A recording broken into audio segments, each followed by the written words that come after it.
Life as we know it is one of the most complicated truths around. For some, it might seem easier than it does for most people. However, that's only because of our insistence to scratch the surface. The lives of football players are the greatest example of how we only see what's in front of us. A high-performing machine of a human being, wearing an expensive watch, driving a super-fast car, hanging out with the prettiest women around, and being the darlings of the public. Hello everyone and welcome to yet another exciting video on your favourite channel Goalside, where we bring you the best stories from around the footballing world. Today we're going to talk about the story of Barcelona legend Dani Alves, and how his life is a true rags to riches story. This is a unique story of one of the legends of the modern game. Life was never easy for the multiple Champions League winner. Umbuzeiro is a small village in the Brazilian state of Bahia, and that is where the legend starts. This is a place where people play football as a relief from a hard life. A land which is known to be dry and battling with poverty for generations. Alves might have gone to work in the field carrying a machete on his shoulders if you look at the region's record of making big stars. In the first scene, I'm 10 years old. I'm sleeping on a concrete bed at my family's tiny home in Juazeiro, Brazil. The mattress over the bed is as thick as your little finger. The house smells of wet soil, and it is still dark outside. It's 5 in the morning and the sun has not risen, but I have to go and help my father on our farm before school. My brother and I walk out into the field, and our father is already out there working. He's got a big, heavy tank on his back, and he's spraying the fruits and plants with chemicals to kill the bacteria. An excerpt from Dani Alves' autobiography, The Secret. This is a region that has often been overlooked, and the majority of the players who represent Brazil come from more affluent southern states such as Minas Gerais, Sao Paulo, and Rio de Janeiro. But for Alves, the life he was living was not good enough, and he was never going to let circumstances dictate the terms either. The youngster left the countryside to chase a dream that many laughed at. His mother still remembers her son dreaming about playing in the World Cup when he was only 6. This was a boy who knew what he wanted in life and was unrelenting in the pursuit of his goal. He was an extrovert, playing and joking with everyone. At 10, he was playing in his dad's team. He never thought about staying there, where he was born and grew up. God had greater plans for him. For me, he's an example. He didn't look back. He said, I want to change my life. I want to change my parents' lives. At a very tender age, Dani Alves would become the talk of the countryside with his performances in poor conditions, leading Esporte Clube Bahia to sign him up. After being drafted into Bahia's junior team, Alves faced a lot of difficulties, which also included a mugging while he was coming back home from a training session. That did not stop Alves from pursuing his dream. 2 years on, and Alves' life would change for good. After a Northeast Cup game against Recife, his team's second team coach informed him that the club's first team coach had asked him to join the squad. Evaristo Macedo played for Barcelona and Real Madrid and knew exactly the sort of talent Alves was. And while the youngster took that as a joke, an official confirmation came shortly. What happened next was simply surreal. Alves would be put into the starting 11 in the final phase of the Brazilian Championship and helped his team to a 3-0 win over Paraná. In that game, the young fullback dazzled the crowd and even set up one goal. From here, Alves would go on to nail down a regular starting 11 berth as a fullback, and his performances started alerting some of the top clubs around Europe.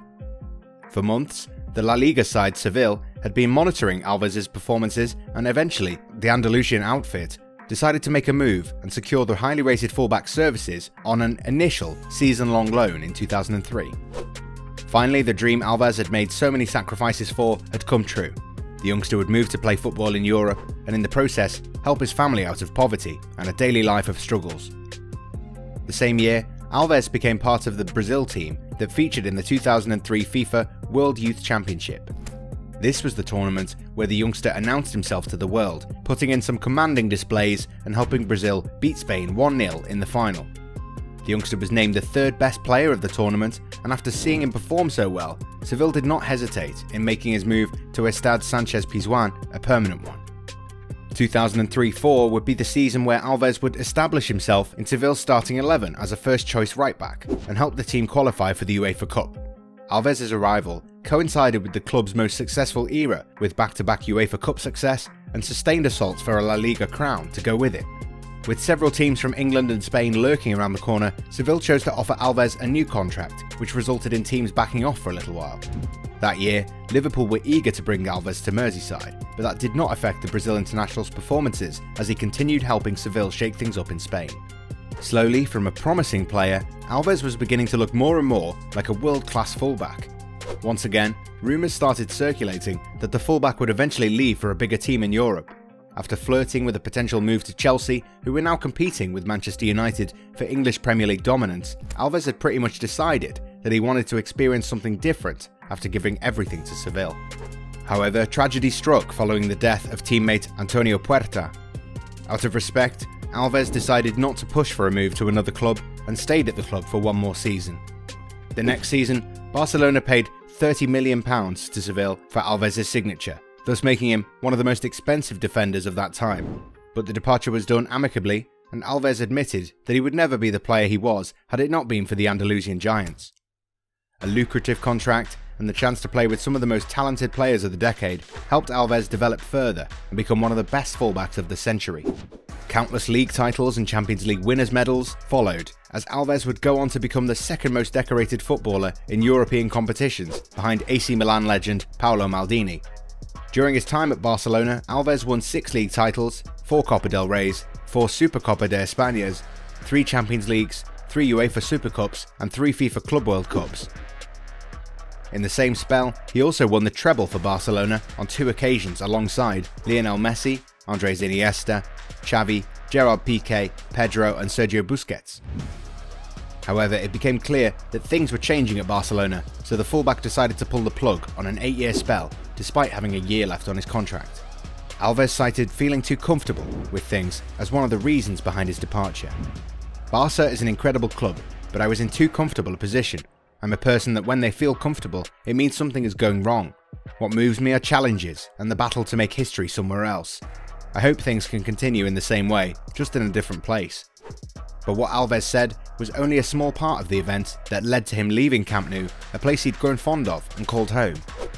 The player reveals that the club's officials were disrespectful and went on to say that he was offered a contract only when the club was sanctioned by FIFA for breach of transfer regulations. Alves says that the management has no idea how to treat players.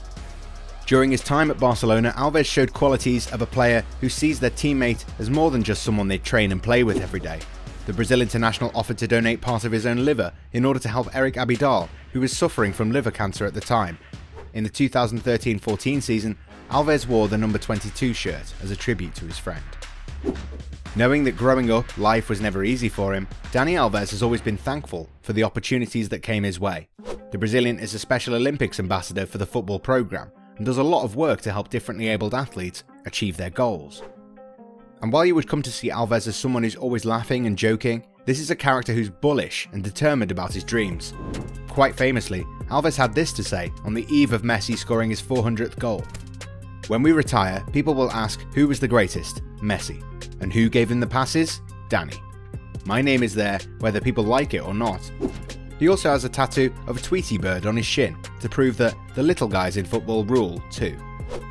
From seeing his father run all over the place to make extra cash just so that his son could have a better chance at a better future, to helping his family grow, Dani Alves has had quite a life.